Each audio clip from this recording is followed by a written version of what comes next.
মিস্ত্রির একটা ছোট্ট ভুল, তার জন্য মহাজনের বড় ক্ষতি। উদাহরণস্বরূপ যদি আপনাদেরকে আমি দেখাই, এই যে ওয়ালটি গাঁথুনি, এটা কিন্তু ছাদ থামাল গাঁথুনি।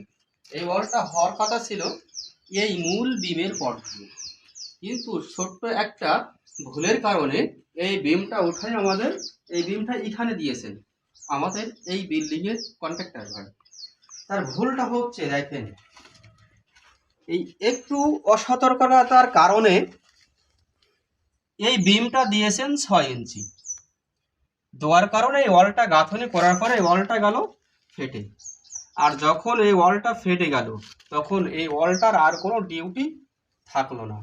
এই জন্য আমরা যখন বাড়ি নির্মাণ করব, অবশ্যই খরচ 10,000 বেশি হলেও দক্ষ একজন মিস্ত্রি দিয়ে বাড়িটা নির্মাণ করব।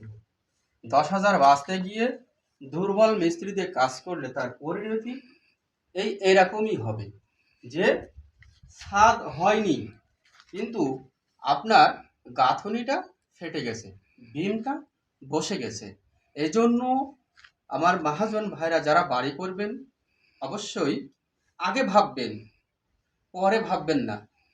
পরে ভাবলে এইরকম ক্ষতি আপনার হবে, আর আগে ভাবলে আপনার এই ক্ষতির হাত থেকে আপনি বাঁচতে পারবেন। এই জন্য নির্মাণ শুরু করার আগে 10 বার ভেবে কাজে হাত দিবেন, আর দক্ষ কন্ট্রাক্টর দিয়ে এরম সুন্দর মানের বাড়িটা নির্মাণ করার চেষ্টা করবেন। তো ভালো থাকবেন, নেক্সট ভিডিওতে আবার দেখা হবে।